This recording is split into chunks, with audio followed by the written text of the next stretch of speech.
Like most bloggers and professionals, they won't spend the 20 minutes to write 20 headlines. Like just that exercise of saying, hey, I'm an editor. This story, I know this headline doesn't work. I don't know what the answer is. Here's 10. Let me take a deep breath, have a drink of coffee, and pick one. And even just doing that moment is something everyone should do.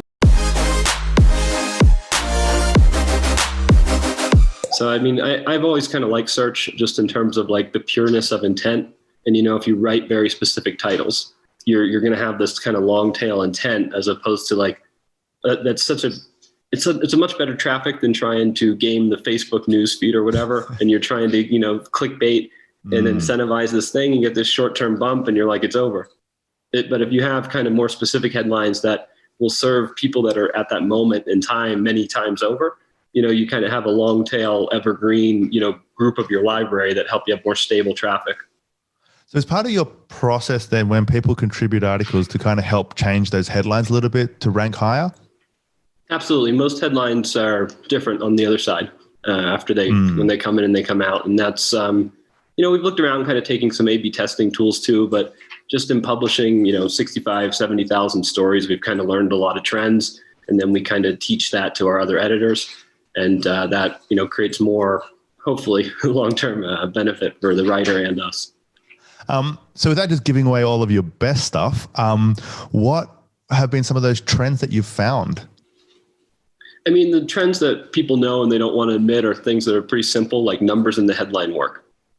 That's a pretty simple thing of like, it just, it lets people know what they're getting into. Sometimes it can feel a little cheaper. So, that's kind of a tool that you want to use with smart discretion. You can also make fun of it and you can use it in headlines where it's kind of funny, but it's still a value.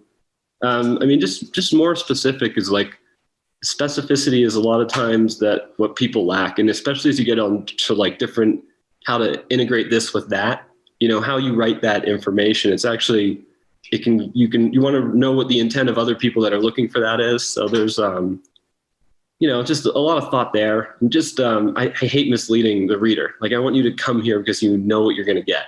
So that's where I think like, and there's also practice, like most bloggers and professionals, they won't spend the 20 minutes to write 20 headlines. Like just that exercise of saying, hey, I'm an editor. This story, I know this headline doesn't work. I don't know what the answer is. Here's 10. Let me take a deep breath, have a drink of coffee, and pick one. And even just doing that moment is something everyone should do. But if you don't, we can do it with our editors at Hacker Noon. Yeah, and it's so interesting as well because you spend so much time creating the content, and yet that headline is the number one reason that anyone is going to read that content.